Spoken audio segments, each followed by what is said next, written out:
салом бинандагони азиз, хабарҳои тоҷикистону ҷаҳонро дар барномаи ахбори озодӣ ман Зарангези Наврӯзшоҳ бо ҷамъи ҳамкоронам пешниҳоди шумо мекунем. имрӯз 3 июн аст ва дар барнома ин гузоришҳоро дорем. баъд аз чанд даҳсола қатораи Тошканд душанбе ба роҳ мебарояд.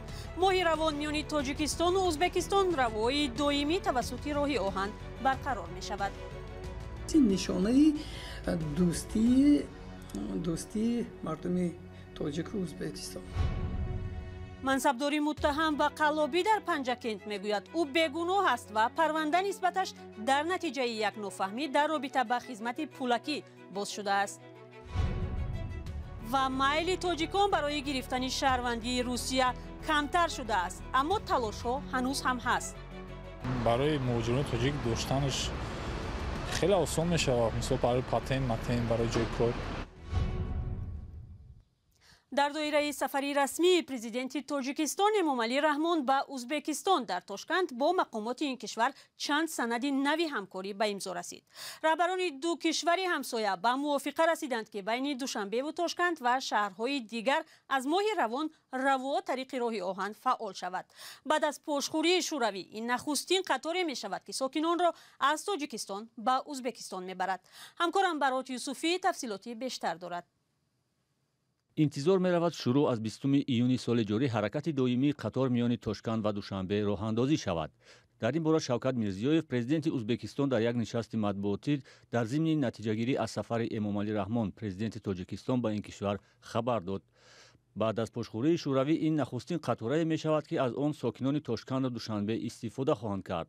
мақомот гуфтанд ки рӯзе аз марзи Тоҷикистону Ӯзбекистон то 20 000 нафар убур мекунад. соли гузашта низ ҷониби Ӯзбекистон хабар дода буд, тасмим гирифтааст ки аз шаҳри Самарқанд то шаҳри Панҷакенти вилояти Суғд роҳи оҳан созад. қатораҳои Ӯзбекистон чӣ тавре ки ба мо маълум аст ба талаботҳои байналмилалӣ ҷавобгӯ ҳастанд ва худи Ӯзбекистон бо истеҳсоли қатораҳои дохилии худ имкониятҳои васеъ дорад, худаш истеҳсол мекунад. Тоҷикистон бошад хатсайрҳои ҳамун аз даврои ҳукумати шӯравӣ боқимондаву меросмондаро истифода мебарад. шояд ҳамин Тошканд Душанбе ҳамин хатсайр ба роҳ монда шавад, лекин баръакси он, яъне ки хатсайри Душанбе Тошканд эҳтимоли на он қадар баланд дорад аз сабаби норасоии кадрҳо, норасоии ҳам кормандон, ҳам қатораҳои мусофирбарӣ. ҳамзамон мақомоти кишвари ҳамсояи Тоҷикистон қитъаи роҳи оҳан аз Бекобод то ноҳияи Конибодомро барои ба роҳ мондани ҳаракати қаторҳо тариқи барқ бозсозӣ кардан мехоҳанд. Тоҷикистону Ӯзбекистон бовар доранд бо амалӣ шудани ин тарҳҳои иртиботи заминӣ интиқоли молу коло, равоо ва тиҷорати байни ду кишвар ба маротиб меафзояд. Эмомалӣ Раҳмон дар нишасти матбуотӣ бо президенти Ӯзбекистон Шавкат Мирзиёев таъкид кард ки соли 2021 гардиши мол миёни ду кишвар аз $600 миллион убур карда, кишварҳо ба ҳадафи то $1 миллиард расонидани доду гирифти солона наздик мешаванд. нишонаи дӯстии мардуми тоҷику Ӯзбекистон аст. ӯзбекҳо ҳастанд.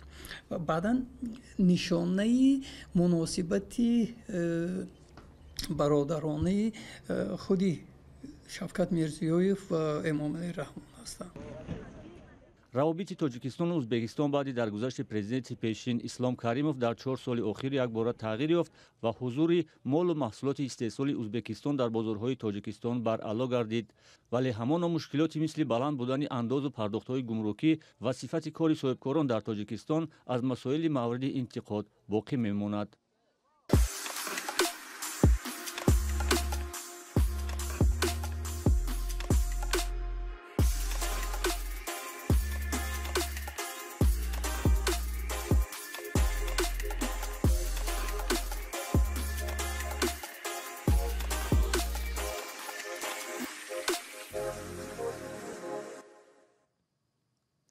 барномаро идома медиҳем. як мансабдори муттаҳам ба қаллобӣ дар шаҳри Панҷакент ба радиои Озодӣ гуфт ӯро касе боздошт накардаву айбнома бар пояи нофаҳмӣ миёни ӯ ва хешовандонаш дар мавриди хизмати пулакӣ содир шудааст.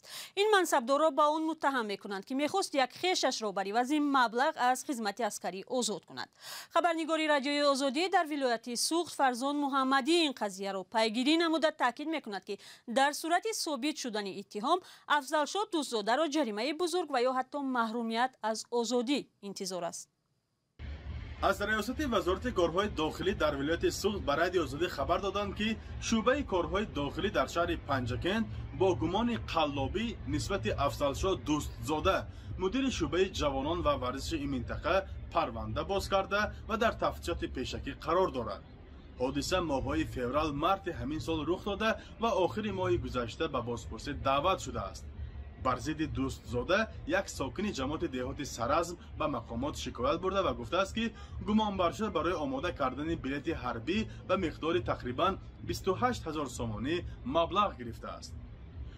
خود افضلشاه دوستزاده این اتهام را رد میکند و در یک صحبت تلفنی با رادیو آزادی گفت که هیچ کس او را بازداشت نکرده است و تنها وی در این حادثه گمانبر دانسته می شود. از حکومت شهر پنجکند و ریاست جوانان و ورزش ولایت سوخت هم گفتند که دوستزاده از مقامش برکنار نشده است. در شرح این واقعه افضلشاه میگوید نفران به قول او گویا شکایت برده پیوندانش هستند و بین مقامات آنها نافهمی رخ داده است. این چیزی قانونی که باید که ما همین بانک پرداخت میکردیم پیشتر همه چیز در دست من دادگیان همه چیز دست من هست، من باید پرداخت میکردم. ما اگه خیش تبار به جان خودم بود آدم دیو سرفنگ بشه نمیرفتم، ما خودمون گفتیم یک جای میگیریم میبریم میسپاریم، بعد آزاد میشه و یک مو خدمت را طبق طلبات قانون در همین دوره ما وقتی رفتیم بانک قبول نکرد که این مینه همه آدم زنگ زدگان از کمات که قبول نکن تا مبلغش.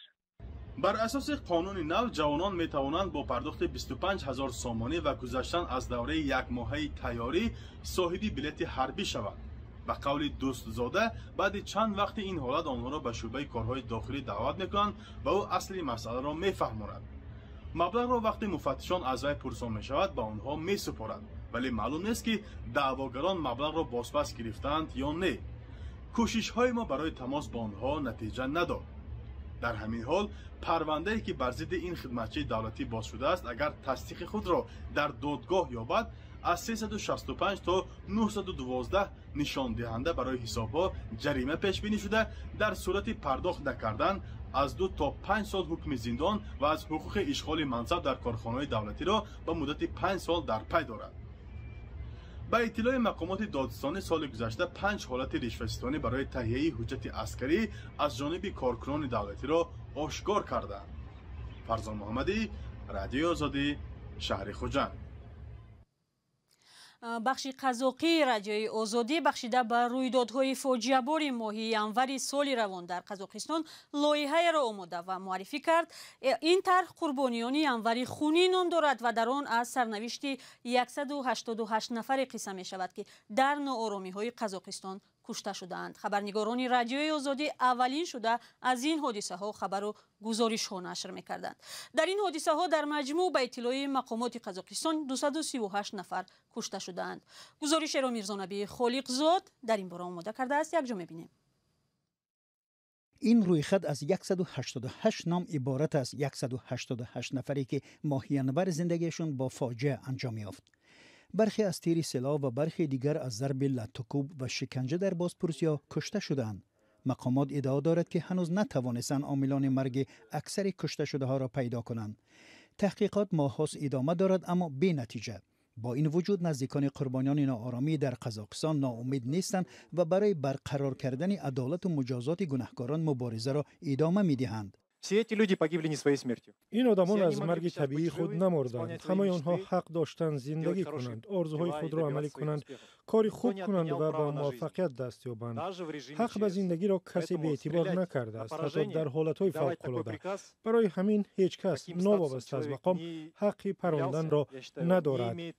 صیاد در این حادثات تیر خورد و شکنجه شد اما زنده ماند. به فرق از او ایکارکم 3 ساله را کسی نتوانست نجات دهد. روز 7 ینور ماشینی که او و خواهر و برادرانش در آن بودند تیرباران شد. به نقل پدر یک تیر بر سر ایکارکم رسیده است. تیرهایی را که از بدن دخترم بیرون آوردند بعد تشخیص بالیستیکی سپردیم.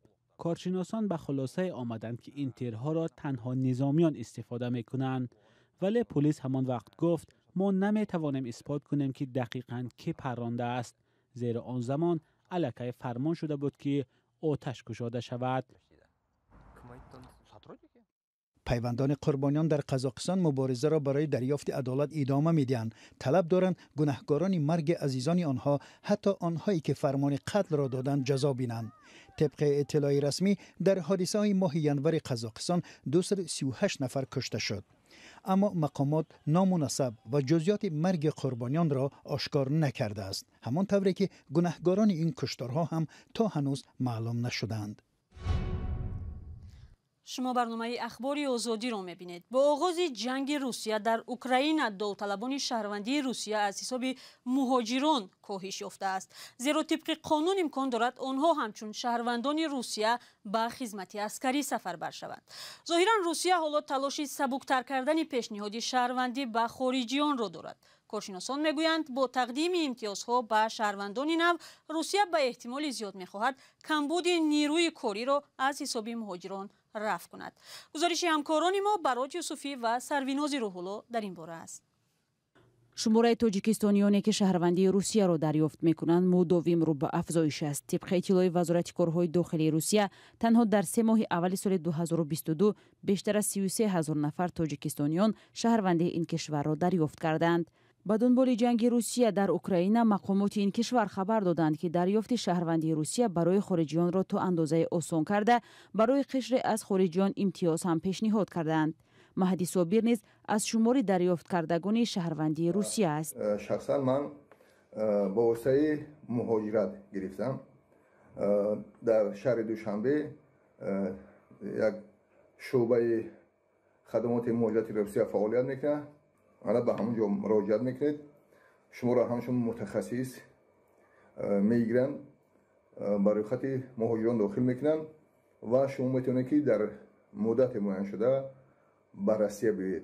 با قبل مهدی صابر، راه دیگری دریافت شهروندی روسیه اون است که اگر یگان عضو خانواده شهروندی روسیه را داشته باشد، با اعضای دیگر خانواده راه دریافت آن را هموار میکند. اما تلاش نه همه تاجیکستانیان برای دریافت شهروندی روسیه موفق است. تلاش کردیم و نشد. سپردید به کمتر نه سپردیم، کاغذ تیار کردیم و چی نشد. اگر باشد خوبتر، آسان‌تر میشد. مقصد برای کار کردن، برای چی کردن آسان است. میخوام بگم چی من مثلا تلاش کرده بودید یگان بار؟ نه میکنم، برای هم بیکاری داشتن شهروندی یگان برتری داره در افغان روسیه کار کردن؟ بله، برای مهاجران تاجیک داشتنش خیلی آسان میشه. مثلا برای پاتن برای جای کار. نمیخوام شهروندی روسیه شدن. اینجا با پدر و مادرمون، اکا و دادر، همه برای همین. کارشناسان بر اینند که شهروندی روسیه را به دست آوردن تاجیکستان پهلوهای مثبت و منفی دارد. پهلوی مثبت و یگانه این روند برای تاجیکستان فرستادن پول به خانواده‌ها و بهتر کردن شرایط زندگیشان است. اما پهلوهای منفی آن بیشتر است. اون مهنتی که تاجیکستان برای اینها، برای پرورش اینها کرده است، نتیجهش حاصل این مهنت دیگر کشور میبینن، اونها دیگر کشور آباد میکنن. با قبل خودیروف، هرچند پس از جنگ در اوکراین روسیه نمیتواند اصول اوکراین را با تاجیکستان، یعنی بهانه حمایت شهروندانش استفاده کند، ولی به خاطر آباد کردن کشوری از جنگ مفلس شدهش، روسیه به خارجیان بیشتر شهروندی میدهد و از آنها استفاده میکند. طبق اطلاع وزارت کارهای داخلی روسیه، سال گذشته 2021 بیشتر از 100,000 تاجیکستانیان شهروندی روسیه را دریافت کردند. در فهرست کشورهایی که شهروندی بیشتر روسیه را به دست می‌آورند، تاجیکستان پس از اوکراین در مقام دوم قرار دارد. مقامات انتظامی تاجیکستان میگویند از یک حمله طرفداران داعش به دیپلمات‌های خارجی در دوشنبه پیشگیری کردند. درباره پیشگیری از عمل تروریستی در دوشنبه، هفته‌نامه رسمی وزارت کارهای داخلی، قانون و جامعه نوشته است. با تشکر از شما بینندگان عزیز، برنامه را به پایان میبریم. خبر و گزارش‌های دیگر را در سامانه رادیوی آزادی و در صفحه فیسبوک و یوتیوب و تلگرام ما بخوانید و تماشا کنید. خدا نگهدارتان.